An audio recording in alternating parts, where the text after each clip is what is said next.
Friends, how are you? I think you are all fine. First of all, I would like to introduce myself. I am Mr. PG Bhaviskar, PGT Mathematics Gen V down. So, friends, I would like to present here on presentation on real number of class 10th, chapter number 1. So, dear friends, you are already familiar with the number system. आप लोग सभी लोग number system से ज्ञात है। तो actually this number, ये जो नंबर है, नंबर में सिस्टम में number system is divided actually into parts. One is a imaginary part and second is a real number. ये दो भागों में, दो हिस्सों में बांटा गया है। तो ये इमेजिनरी जो नंबर है, ये इसका एजुकेशन हमें हायर एजुकेशन में करना है। अब तक हमें सिर्फ रियल नंबर के बारे में चर्चा करनी है। तो रियल नंबर इसमें भी divided again into or classified into again two types. One is a rational number and another is a irrational number. Rational number और इरेशनल नंबर में दो भागों में उसको डिवाइड किया गया है, क्लासिफाइड किया गया है। और रैशनल नंबर में भी जो नंबर आते हैं वो है natural number, whole number, integer, rational number. तो ये सभी जो नंबर का डिस्कशन आप लोगों ने 10 क्लास में किया गया है। Just I would like to revive natural numbers. Which are the rational numbers? Actually, natural numbers 1, 2, 3, 4 and so on. These counting numbers are called the natural numbers. If we include 0, we get a set of whole numbers. Then integers. Which are the integers? Dash dash dash, dash dash dash, dash dash dash, -3, -2, -1, 0, 1, 2, 3 and so on. These numbers are called the integer. और rational number क्या है? Rational numbers are the numbers which can be written in the form of p by q. जो rational number हम लोग p by q के form में लिख सकते हैं। p and q इंटीजर होना चाहिए। ये दोनों क्या होना चाहिए? इंटीजर। दोनों इंटीजर होना चाहिए, मे बी पॉजिटिव और may be negative. And q यानी कि डिनोमिनेटर 0 नहीं होना चाहिए। Such form of number is called rational number. तो हम लोग ये रैशनल नंबर के बारे में हम लोग अभी डिस्कस करेंगे। तो ये चैप्टर में your first point real number जो है, ये रियल नंबर दो मेनली टू पार्ट्स है। वन इज रियल नंबर और नंबर सिस्टम में रियल नंबर और इरेशनल नंबर है। रैशनल नंबर और इरेशनल नंबर है।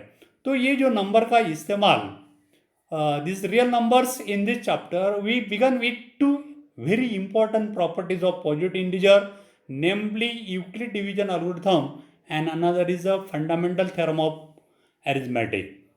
In Euclid algorithm, as the same suggests, has to do with divisibility of integers. State simply, it say that any positive integer that it leaves a remainder r that is a smaller than b. यदि दो कोई भी integer है positive integer, suppose हमने 7 और 3 यदि लेते हैं हम लोग और 7 को 3 से डिवाइड करते हैं, if we divide by 3 we get a quotient 2। Quotient आपको क्या मिलेगा? 2। और 3 2 जा 6, इसी 6 इसमें से यदि माइनस करते हैं तो हमें रिमाइंडर मिलता है 1। And this remainder 1 is always less than 2। Divisor से छोटा होता है। 1 जो है, ये जो डिवाइजर 2 है उससे छोटा होता है। ये हम लोग डिवीजन में यूज करते हैं and this process is called long division process. ये जो प्रोसेस है उसको लॉन्ग डिवीजन प्रोसेस हम बोलते हैं। Although the result is quite easy to state and understood, it has many applications related to divisibility properties of integer. We touch upon a few of them and use it mainly to compute the HCF of two positive integer. और इसका इस्तेमाल हमें HCF, कोई भी दो positive integer का HCF निकालने के लिए करना है। तो एक्चुअली ये HCF निकालने के लिए पहले हमें देखना होगा यूक्लिड डिवीजन लेमा। तो ये यूक्लिड डिवीजन लेमा क्या है? तो उसके पहले I would like to say one small story. story is that a trader has a moving along a road selling eggs. एक जो है ट्रेडर है ये रोड के ऊपर अंडे बेचता है. An elder who didn't have much work to do start to get the trader into worldly duel. एक आदमी होता है उसको कुछ काम नहीं है, आलसी है, वो क्या करता है एक अलग तरीके से व्यवहार करता है. This give into a fight, उसको छेड़छाड़ करता है और उसके बाद उसका जो रूपांतर है फाइट में हो जाता है. ही pulled basket with eggs and dash it on the floor. वो क्या करता है उसकी बास्केट को ढकल देता है, पुल्ड करता है और उसके बाद जो बास्केट अंडे के साथ जमीन पे गिर जाते हैं. तो गिरने के बाद द एग्स ब्रोकन, तो क्या होता है अंडे फूट जाते हैं. द ट्रेडर, बाद में जो ट्रेडर है, the trader request the panchayat to ask the idlers to pay for the broken eggs. तो पंचायत को रिक्वेस्ट करता है कि ये जो है आदमी ने मेरे अंडे फोड़ दिए, उसके पैसे मुझे उससे चाहिए. The panchayat ask the trader how many eggs were broken. तो पंचायत उस आदमी को पूछती है कि तेरे पास कितने अंडे थे, कितने अंडे फूट गए. He gave the response, following response. तो वो नीचे टाइप का रिस्पॉन्स मैथमेटिकल फॉर्म में देता है. तो उसका रिस्पॉन्स क्या है. If count in pair one will remain. यदि हम लोग अंडे पेयर में यदि काउंट करते हैं, if you count in pair, pair यानी कि जोड़ में, तो क्या होता है वन विल रिमेन, एक बच जाता है. If you count in three, two will remain, दो बच जाता है. If you count in four, three will remain.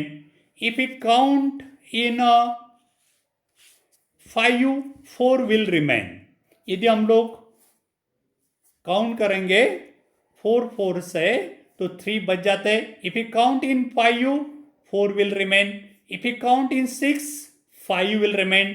If you count in seven, nothing will remain.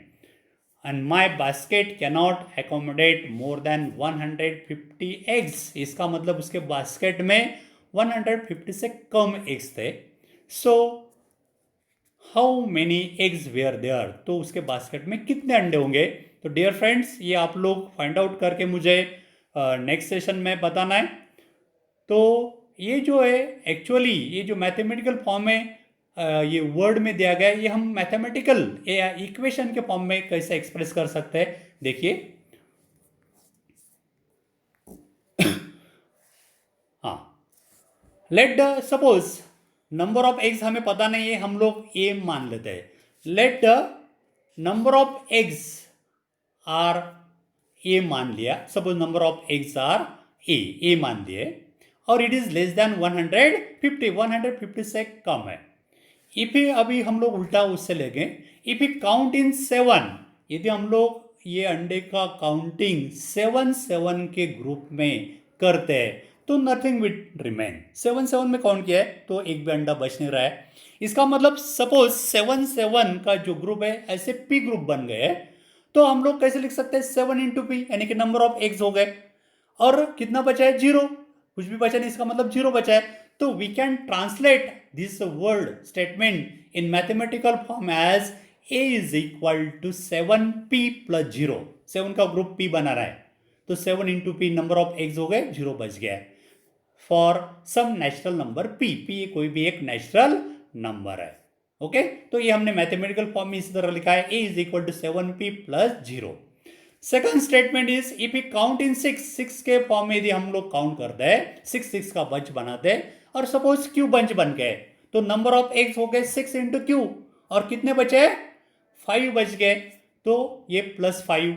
So we can express A is equal to 6q plus 5u और some Q is a some natural number. Q ये क्या है, एक natural number है. If you count in 5, 5 से यदि count करते हैं 5 5 का बंच बनाते हैं 4 विल रिमेन. तो ये हम लोग मैथमेटिकल फॉर्म में लिख सकते हैं. We will translate it as a is equal to 5w plus 4, यानी कि 5 5 के w ग्रुप्स है for some natural number w. w कोई भी नेचुरल नंबर है, ग्रुप्स है, नंबर ऑफ ग्रुप्स बना है w, तो 5w plus 4. Next statement is if you count in 4, यदि हम लोग 4 का ग्रुप बना के काउंट करते हैं 3 विल रिमेन, 3 बच जाता है. तो 4 के सपोज यस ग्रुप बनाए तो we can translate it as A is equal to 4s plus 3 for some natural number s. 3 बच गए. इफ यू काउंट इन 3 से हम लोग काउंट करते हैं, 3 का ग्रुप बनाते हैं, तो इट कैन ट्रांसलेट, और कितने बच जाते हैं, 2 बच जाते हैं. तो we can write in mathematical form as A is equal to 3t plus 2 for some natural number t. If you count in pair, दो का बंच बनाते हैं तो 1 विल रिमेन. सपोज दो के u ग्रुप बन गए सपोज, तो नंबर ऑफ x हो गए 2 इंटू यू, और एक बच गया यानी कि plus 1. So this a can be return as 2u plus 1 for some natural number u. That is in each case here. हर एक केस में देखिए क्या हो रहा है. In each case we have a and a positive integer b. a और पॉजिटिव इंटीजर b यानी कि काउंट हमने ग्रुप बनाए, नंबर ऑफ 7 का बंच बनाए, count in 7, count in 6, count in 5, तो ये b का वैल्यू है. सो इन दिस एग्जाम्पल और in this story your b, in this example value of b takes here. b का वैल्यू क्या है, 7 है, 6 है, 5 है, 4 है, 3 है, 2 है. तो b का value 7, 6, 5, 4, 3, 2 respectively. And which divide a, और उसको a से यदि डिवाइड करते हैं तो लीव्स रिमाइंडर r, और उससे a को यदि डिवाइड करते हैं तो रिमाइंडर यहाँ पे आपका आता है. रिमाइंडर क्या क्या आता है, रिमाइंडर 0 आता है, 5 आता है, 4, 3, 2, 1. Correct. 5, 3, 2, 1 respectively. And that is smaller than b. और यहाँ पे हर एक स्टेप में जो रिमाइंडर है आपका, अभी यहाँ पे रिमाइंडर 0 है, डिवाइजर 7 है, तो ये जो रिमाइंडर है ये डिवाइजर 7 से छोटा है. सेकंड्स, इसमें रिमाइंडर आपका 5 है, डिवाइजर 6 है, ये भी रिमाइंडर आपका डिवाइजर से छोटा है. थर्ड केस में भी रिमाइंडर आपका है, डिवाइजर से छोटा है. यानी कि हर एक केस में जो डिवाइजर है वो रिमाइंडर जो है वो डिवाइजर से छोटा होता है. तो इससे हम लोग यूक्लिड डिवीजन लेमा स्टेट कर सकते हैं. तो यूक्लिड डिवीजन लेमा क्या होगा, देखिए यूक्लिड डिवीजन लेमा यहाँ पे, Euclid division lemma is given for any integer a and b, there exist unique integer q and r. There exist unique integers q and r satisfying a is equal to bq plus r where 0 less than r less than b. ये आपका जो r है वो 0 या 0 से बड़ा होता है, लेकिन b यानी कि डिवाइजर से छोटा होता है. हर एक एग्जांपल में वैसा होता है. देखिए कोई भी नंबर लीजिए, सपोज 10 को यदि हम लोग 3 से डिवाइड करते हैं, तो डिवाइड करने के बाद 3 से हम लोग डिवाइड कर सकते हैं, 3 9, रिमाइंडर कितना गया 1. आपका ये जो रिमाइंडर है r, ये आपका डिवाइजर से छोटा है. करेक्ट है. तो इसी तरह हर एक एग्जांपल में आपका जो रिमाइंडर है वो डिवाइजर से छोटा होता है. तो इसी तरह हम लोग यूक्लिड डिवीजन लेमा स्टेट कर सकते हैं. Given any positive integer a and b, there exist unique integer q and r satisfying a is equal to bq plus r where 0 less than r less than b. तो इस Euclid division lemma का इस्तेमाल हम लोग pair of number में कर सकते हैं. तो देखिए कंसिडर द फॉलोइंग पेयर. अभी ये एक पेयर हम लोग लेते हैं 17 एंड 6. तो ये 17 को हम लोग 6 से डिवाइड करते हैं. ये 17 को यदि 6 से हम डिवाइड करते हैं तो 6 3 जा 18 ज़्यादा होता है, 6 2 जा 12, ये 12 माइनस किया तो आपका रिमाइंडर आता है 5. तो ये जो रिमाइंडर है, सॉरी, हाँ करेक्ट, ये जो रिमाइंडर है 5, ये आपका जो डिवाइजर है 6 उससे छोटा है. करेक्ट. इसका मतलब ये जो 6 से 7 में कितने टाइम जाता है, 2 टाइम्स. 6 का जो बंच है 2 टाइम्स, और कितना रिमाइंडर होता है 5. इसका मतलब 6 goes to 17 twice, 2 time, and leaves remainder 5. तो ये हम लोग मैथमेटिकल फॉर्म में एक्सप्रेस कर सकते हैं. 17 इज इक्वल टू 6 इंटू 2 यानी कि डिवाइजर इंटू कोशंट प्लस 5 यानी कि रिमाइंडर. ये डिविजन एल्गोरिथम आपको पता है, dividend is equal to divisor into quotient plus remainder. तो इसका इस्तेमाल है. यहाँ पे डिविडेंड आपका 17 है, डिवाइजर 6 है, क्वोशंट 2 है, रिमाइंडर आपका 5 है. तो we can write division algorithm here. 17 is equal to 6 into 2 plus 5. इसका मतलब 6 गोज टू 17. ये जो 6 है 17 में जा रहा है. कितना time? 2 times. 2 times 6 go to 17 twice, यानी कि 2 टाइम. एंड ल्यूज ये रिमाइंडर 5. तो इसी तरह हम लोग ये यूक्लिड डिविजन एल्गोरिथम ये 2 नंबर में हम लोग इस्तेमाल कर सकते हैं. उसी तरह नेक्स्ट पेयर इज 5 एंड 12. अभी 5 एंड 12, 12 को बड़ा नंबर को छोटा नंबर से डिवाइड करना है. 12 को यदि हम लोग 5 से डिवाइड कर सकते हैं किया, तो आपको क्या मिलेगा? क्वोशंट. क्वोशंट आपको मिलेगा 2. 5 इंटू 2 10. करेक्ट? हाँ करेक्ट. 5 इंटू 2 12 को यदि हम लोग 5 से डिवाइड करते हैं तो 5 इंटू 2 कितना होगा? 12. 5 इंटू 2 10. 10 तो कितना आता है? 2. तो ये डिविजन एल्गोरिथम हम लोग कैसे लिख सकते हैं कि ये 5 goes to 12 how many times? 2 times and leaves remainder 2.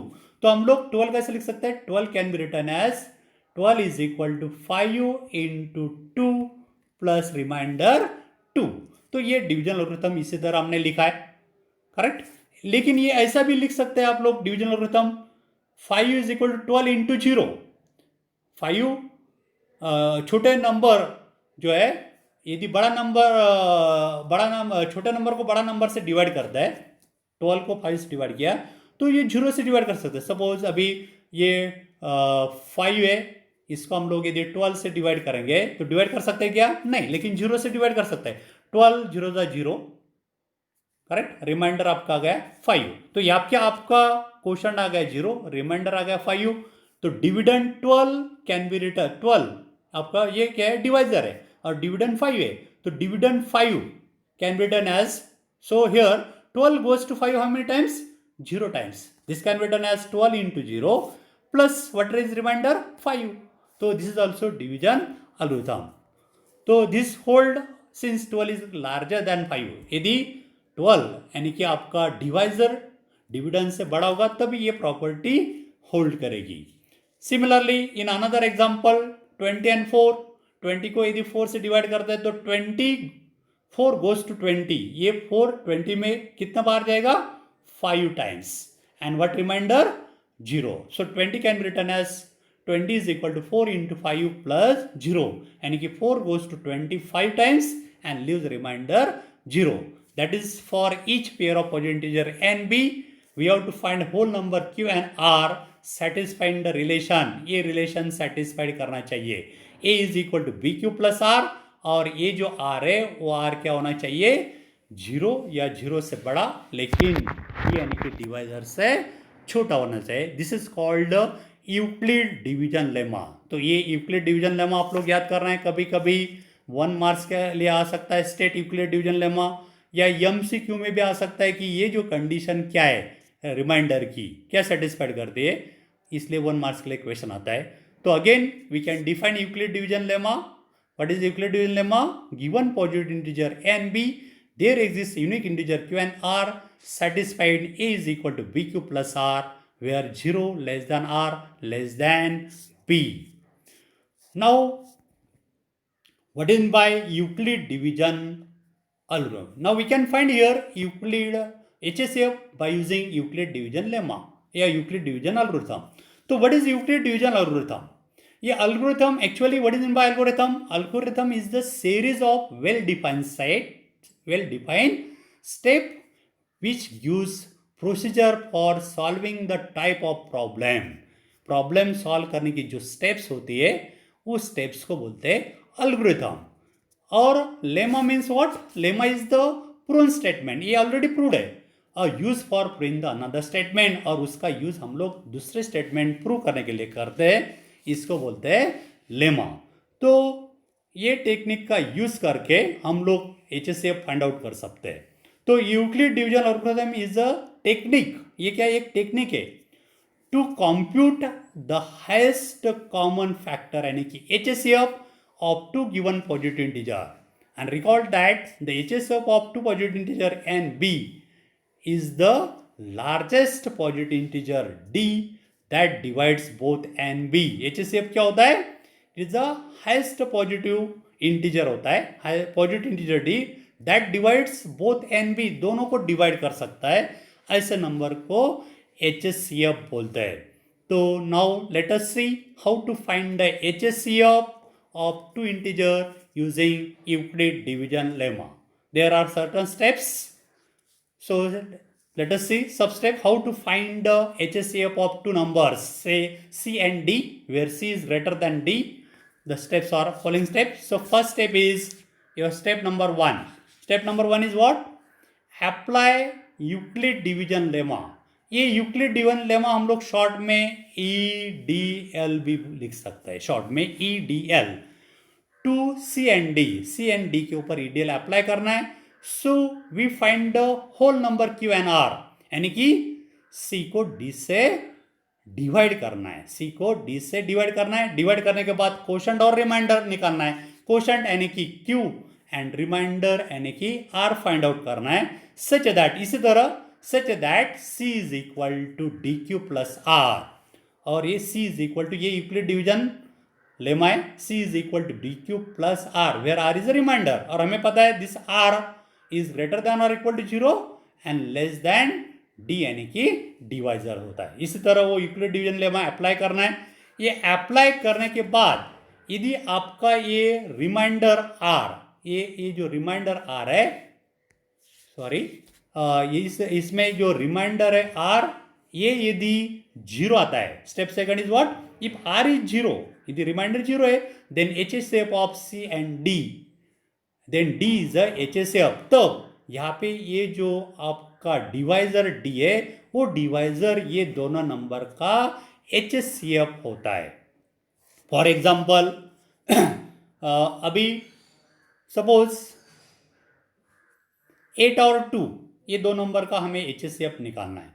तो 8 और 2 का HCF निकालने के लिए यूक्लिड 8 और 2 में 8 और 2 इसके ऊपर यूक्लिड डिवीजन लेमा अप्लाई किया, तो H क्या होगा, EDL. तो we can express 8 as 2 goes 8, how many times, 3 times. So we can write 2 into, sorry how many times, 4 times. 2 into 4 कितना होगा, 8. कितना बच गया, 0. तो आपका यहाँ पे रिमाइंडर कितना आ गया, 0. एंड यदि आपका रिमाइंडर 0 आता है तो उस स्टेप का ये जो डिवाइजर है, दिस डिवाइजर यानी कि 2 is called HCF of 8 and 2.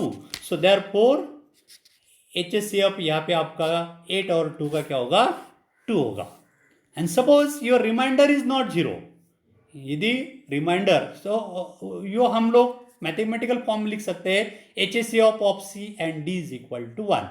D is a HCF of C and D, ये मैथमेटिकल फॉर्म में लिख सकते हैं, HCF of C and D is equal to D. And if R is not 0, यदि आपका reminder 0 नहीं आता है, तो apply division lemma to D and R. फिर बाद में डिवीजन लेमा अप्लाई करना है किसके ऊपर, D. D यानी कि डिवाइजर, R यानी कि कोशेंट. आपका जो डिवाइजर है और कोशेंट, उसके ऊपर फिर से EDL अप्लाई करना है. फॉर एग्जाम्पल सपोज अभी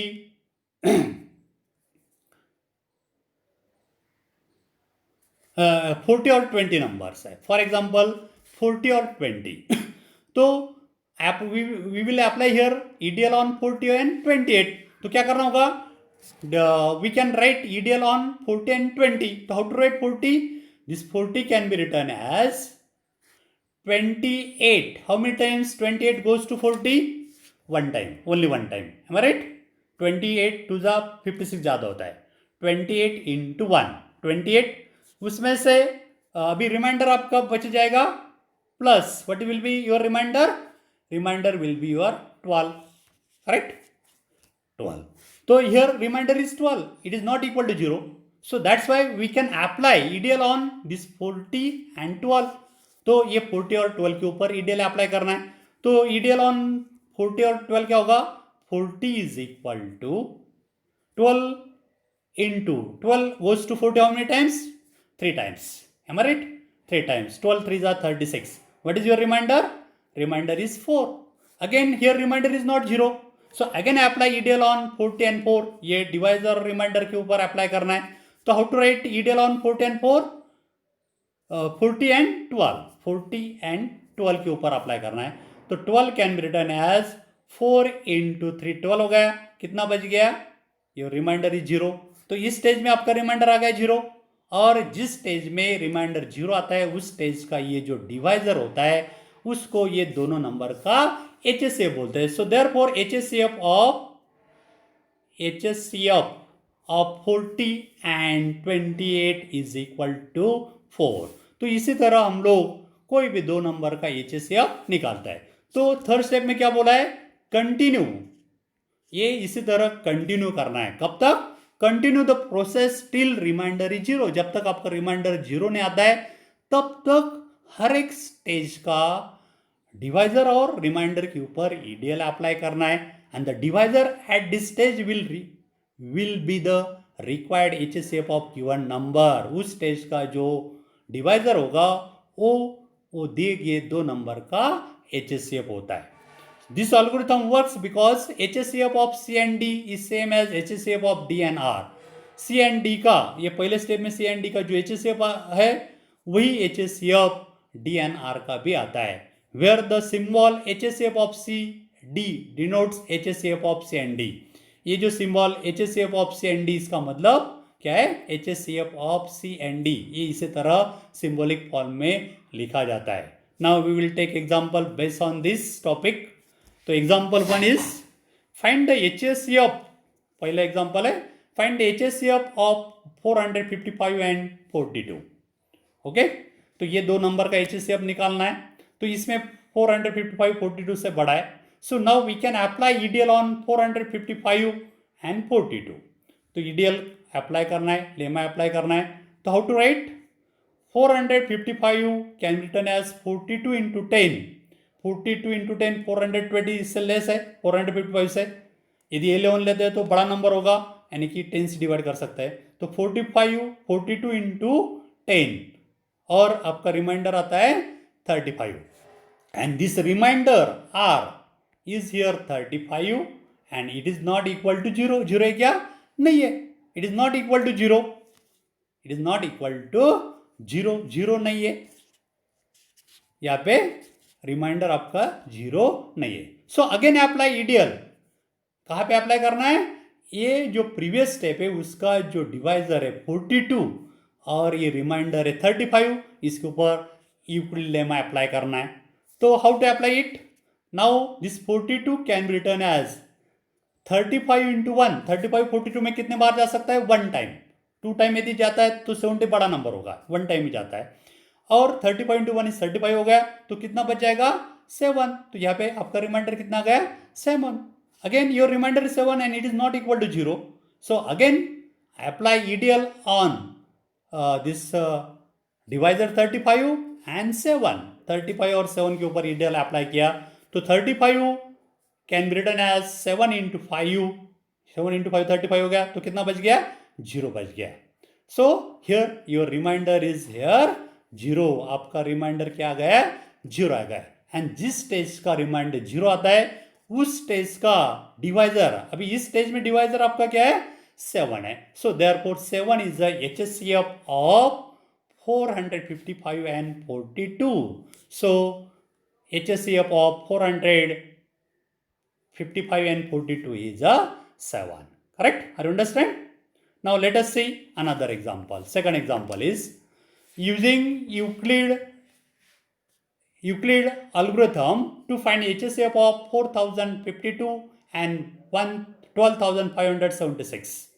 अभी इसमें ये दो नंबर के ऊपर EDL आप लोग अप्लाई करते हैं तो 12556 can be written as 4052 into 3, क्योंकि ये 3 बार जाता है और बच जाता है आपका 420, और इस स्टेप में आपका रिमाइंडर है 420 और ये it is not equal to 0। 0 नहीं है, तो फिर से क्या करना है? अप्लाई EDL ऑन, किसके ऊपर अप्लाई EDL करना है?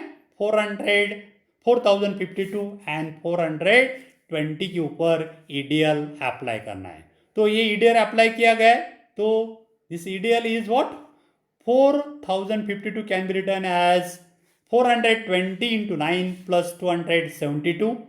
So again here your remainder is 700. Remainder is what? 272, and it is not equal to 0. 0 नहीं है. So we can apply again ideal on divisor and remainder. क्या है divisor? Your divisor is 420 है, remainder is 272 है. So we can apply ideal on 420 and 272. तो again apply किया तो ये स्टेप हमें मिलता है. क्या स्टेप है? 420 can be written as 272 into 1 plus 148. Again your remainder is 148 and it is not also 0. So again apply ideal on 272 and 124. तो ideal अप्लाई किया तो ये ideal आता है 148 is equal to 124 into 1 plus 24. Again we get remainder 24 and it is also not equal to 0. 0 मिल रहा है क्या? नहीं. तो कंटिन्यू करते हैं इन दिस वे. तो again apply ideal on 124 and 24. तो 124 can be written as 24 into 5 plus 4. Again remainder is not 0. So again apply ideal on 24 and 4. So 24 can be written as 4 into 6 plus 0. तो यहाँ पे इस stage में आपका reminder आ गया है 0. और जिस स्टेप में रिमाइंडर 0 आता है उस स्टेप का डिवाइजर, तो इस स्टेप में आपका डिवाइजर क्या है? What is your divisor? आपका डिवाइजर है 4 डिवाइजर है. So therefore 4 is the HCF of given number 12,576 and 4,052. So 4 is the HCF of this number. And this 4 is also HCF हर एक स्टेप में जो डिवाइजर और रिमाइंडर होता है वो दोनों का भी HCF होता है. So this is also HCF of her एक स्टेप में जो डिविडेंड और डिवाइजर होता है उनका भी HCF होता है. तो 4 is also HCF of 24 and 4. It is also HCF of 124 and 24. It is also HCF of 148 and 128. It is also HCF of 272 and 148. It is also HCF of 420 and 272. It is also HCF of 4052 and 420, and it is also HCF of 12,576 and 4052. हर एक step में जो dividend और divisor होता है उनका भी HCF वही होता है. तो it is very simple example, and this example is asked in examination for 3 marks. So study yourself, friends. If you have any doubt, you can call me or on WhatsApp number 9420439784. Now one more example is that using Euclid lemma to show that score of any positive integer is of the either of the form 3m और 3m plus 1 for some integer m. तो कोई भी integer positive integer का square जो है वो 3m या 3m plus 1 के फॉर्म में होता है, ये हमें शो करना है. तो अभी हम लोग एनी पॉजिटिव इंटीजर मान देते हैं. ये suppose a is any positive integer, okay, and take b is equal to 3. Why b is equal to 3? Because in our examination we have to show the score of any positive integer is of the form either 3m या 3m plus 1. इसमें 3 है, इसलिए we can take b is equal to 3. इसलिए हमने b का value 3 लिया है. Now apply ideal on a and b, यानी कि b is equal to 3. तो ideal अप्लाई किया तो क्या होगा? Ideal is a is equal to 3q plus r for some integer q greater than 0 and r क्या होगा? आपके डिवाइजर आपका 3 है, उससे छोटा, लेकिन 0 है, 0 से बड़ा लेकिन डिवाइजर से छोटा, यानी कि r is lies between 0 and 3. 0 भी हो सकता है, 0 से बड़ा लेकिन 3 यानी कि डिवाइजर से छोटा होता है. That means value of r की वैल्यू क्या क्या हो सकती है? r की वैल्यू 0 हो सकती है, 1 हो सकती है या 2 हो सकती है. The value of possible value of r will be 0, 1, 2 because 0 less than r less than 3, and therefore the possible value of a will be. तो a की क्या होगी? सपोज r 0 है तो r का वैल्यू इधर 0 पुट किया इसमें, तो r का वैल्यू यदि हम लोग इस स्टेटमेंट में a is equal to 3q plus r, EDL में पुट करते हैं, r का वैल्यू 0 पुट किया है तो e is equal to 3q plus 0 यानी कि 3q आएगा, तो your a will be 3q। r का वैल्यू यदि 1 लेते हैं तो a will be 3q plus 1, r का वैल्यू 2 लेते हैं तो a will be 3q plus 2, correct. तो these are the three possible values. Now we will see, we will prove their square is in the form of 3m या 3m plus 1. So we can take here, there are three cases, three possible values of a. तो first case is suppose a is equal to 3q, ये यदि 3q है, पहला 3q है, तो उसका square क्या होगा 3q स्क्वायर, और 3q का स्क्वायर किया, 3q का स्क्वायर होता है 9q square, 9q square can be written as 3 into 3q square, 9 हमने इसी तरह स्प्लिट किया है, करेक्ट। तो यहाँ पे 3 इंटू समथिंग आ गया, तो ये 3q स्क्वायर के लिए ये एक कांस्टेंट नंबर है, उसके लिए हम लोग m कंसिडर करते हैं, where 3q square is equal to m be any integer, तो we can write a square as 3 into m, तो ये square of any positive integer आपका 3m के फॉर्म में आ गया, करेक्ट, फर्स्ट केस में। Now we will take second case, second case में हम लोग a इज इक्वल टू लेते हैं 3q प्लस 1, तो a square means 3q plus 1 square, इसका एक्सपेंशन करते हैं तो square of the first term plus 2 time first term into second term plus square of the second term, इसका use करेंगे तो इसका एक्सपेंशन होता है 9q square plus 6q plus 1। इसमें पहले ये जो दो टर्म है इसमें 3 कॉमन निकाल लिया, तो कॉमन निकालने के बाद पहले दो टर्म में बचता है 3 कॉमन निकाल लिया, तो 3q प्लस 2q प्लस ये 1 सेपरेट लिख दिया। अभी यहाँ पे ये जो ब्रैकेट है 3 इंटू समथिंग प्लस 1 है ना, तो ये 3 इंटू जो समथिंग एक कांस्टेंट नंबर है उसके लिए फिर से हमने m डिनोट कर लिया है, कोई भी लेटर ले सकते हैं, तो ये हम लिख सकते हैं ये square is equal to 3m plus 1, 3m 3 और ये ब्रैकेट के लिए m इस्तेमाल किया तो 3m प्लस 1, तो ये स्क्वायर ऑफ पॉजिटिव इंटीजर आ गया 3m प्लस 1 के फॉर्म में आ गया, करेक्ट। थर्ड केस है आपका a की वैल्यू 3q प्लस 2 लेना है, a की वैल्यू 3q प्लस 2 लिया तो इसका एक्सपेंशन होता है 9q square plus 12q plus 4, और इसमें क्या किया ये बाद में 4 स्प्लिट करके लिखा है, first two term as it 4 can be split as 3 plus 1, और इसमें ये पहला 3 का ग्रुप बना के 3 कॉमन निकाल लिया, 3 कॉमन निकाला तो ये पहले 3 में क्या बचता है 3q square plus 4q plus 1 और ये प्लस 1 सेपरेट एज इट। अभी ये जो आ गया 3 इंटू ब्रैकेट 3 इंटू समथिंग, ये ब्रैकेट के लिए यानी कि कांस्टेंट नंबर है उसके लिए हम फिर से m लेते हैं, तो this can return as 3m plus 1, तो ये स्क्वायर, ये जो स्क्वायर आपका आ गया a square is equal to 3m plus 1, इसका मतलब ये यानी कि square of any positive integer किसके फॉर्म में आ रहा है, एक तो 3m के फॉर्म में आ रहा है, नहीं तो 3m प्लस 1 के फॉर्म में आ रहा है, 3m प्लस 1 के फॉर्म में आ रहा है, इसका मतलब square of any positive integer is of the form 3m or 3m plus 1, we get proof. Okay dear friends, if you have any doubt ask me. Now friends, today's assignment is write down the question for assignment and submit to me on WhatsApp group. First question is using Euclid division algorithm to find the HCF of 135 and 225. Second is 867 and 225. Second is show that any positive integer, odd integer is of the form 6q plus 1 or 6q plus 3 or 6q plus 5 where q is some integer. And third question is an army contains of 616 members is to march behind an army band of 32 members in a parade. The two groups are to march in the same number of columns. What is the maximum number of columns in which they can march? Fourth is using EDL to show that cube of any positive integer is of the form 9m, 9m plus 1 or 9m plus 8. Okay friends, thanks.